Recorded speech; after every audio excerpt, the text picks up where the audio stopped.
Hey guys, here with another movie. This one is The Strangers. Um, this is it.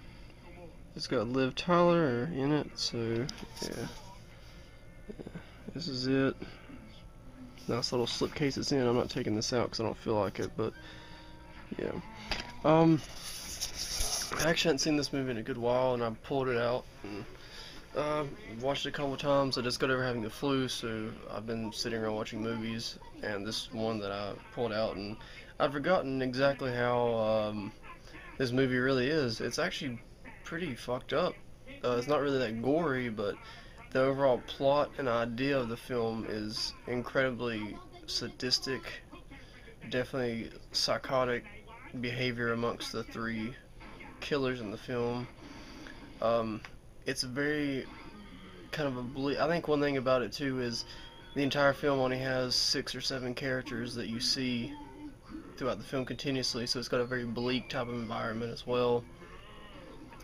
Um, the other thing is the characters, the way they go about doing things and the way they mess with the people, such as they will, in certain scenes of the movie, they come in the house and they just move stuff around. Like one time the fireplace gets messed up, so the Liv Tyler, the one of the two main excuse me, I'm sorry, I just got over a cold, or I just got over the flu.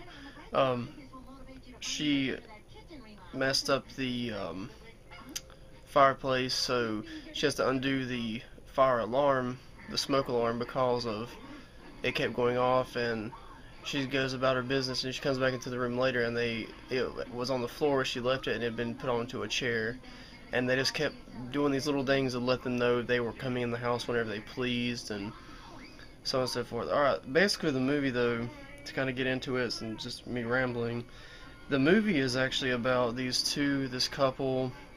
They go to a wedding reception type deal, and the man is going to propose to his girlfriend. She says no. They get back to the house. He's had it all set up. Their summer home.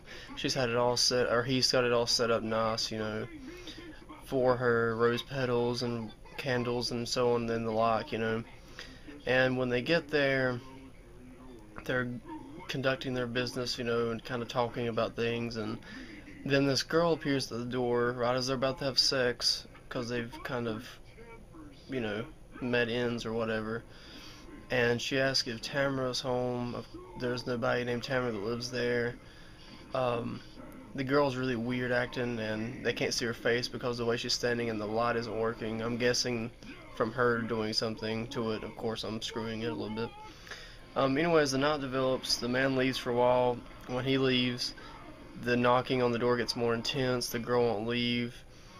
She then realizes somebody's been coming in the house, and they can't see it. There's one scene, you see a cutaway, where this fellow here, the guy in the mask, which is actor's name is Kip Week, which, if you haven't heard of him, he's a pretty cool dude.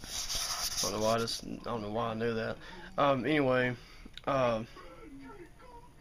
so, and yeah, you can see like cutaway scenes, and she doesn't see him, and he's just kind of drifting through the house. And as I said, it's just really strange and creepy the way these people portray their actions. Like, instead of just being a straight up, brutal killer or anything like that, and just being intensely gory, these people just simply fuck with everybody, and it's very bizarre the way they go about it. Anyway, well, when he goes out, he comes back because she calls him. She's in a panic. He gets there. The girl's horrified because they've been doing all this stuff, like knocking on windows, knocking on doors. One girl she picks the lock and opens the door. She sees her mask, and she slams the door shut, locks it, and then she hides in the bedroom and waits for her husband. Well, her husband gets back, and it kind of develops from there. And he calls a friend. They get a gun, and he's waiting on his friend to get there because he called his friend previously, because he wanted to leave because of the whole wedding thing didn't go the way he wanted. So, he's waiting on him. He shows up, comes in the house. He sees where their car has been all busted up and stuff because the people just tore it all to pieces. He comes in the house. He's coming through. The man with the mask again is coming up behind him with an axe. He comes into a room and he says hello. When he does, his friend that caught him shoots him in the face on accident, thinking it's one of the three killers. And he finds this, and he just kind of loses his mind for a moment. He's really sad and all that.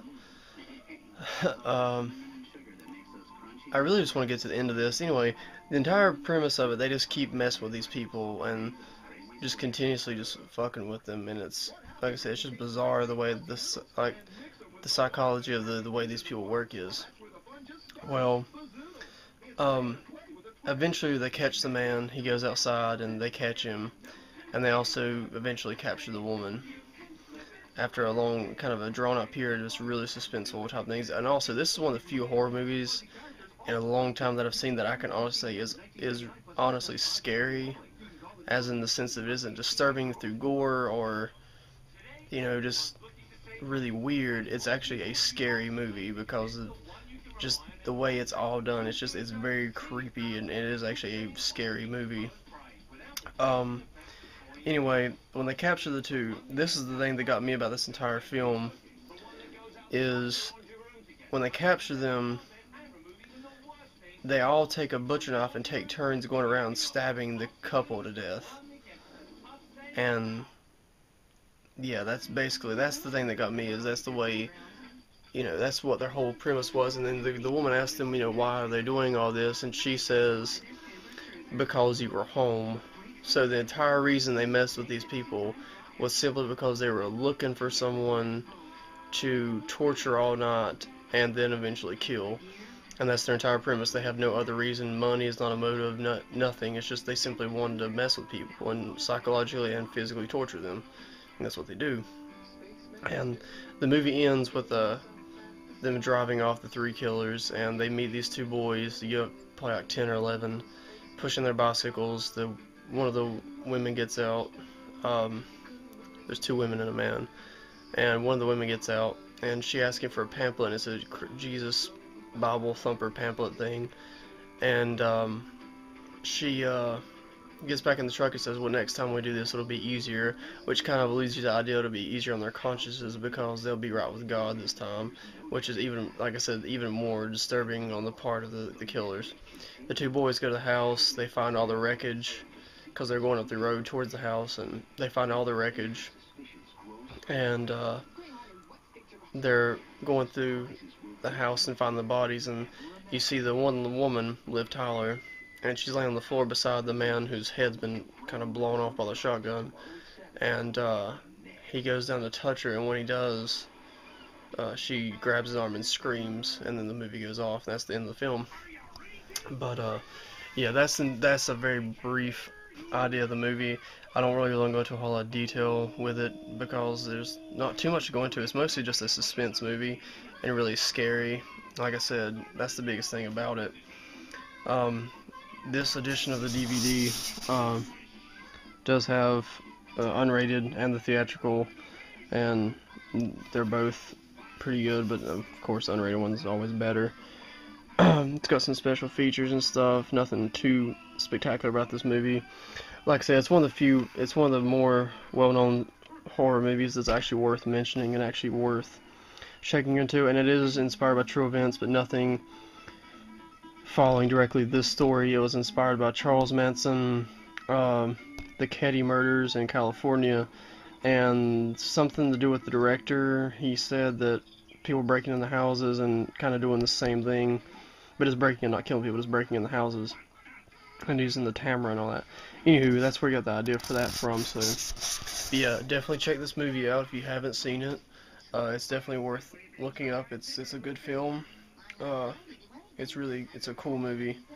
It's, like I said, it's actually one of the few horror movies that I can honestly say is a scary movie as well that's come out in the past few years. So check it out, see what you think, and yeah, I guess until next time, you guys take it easy.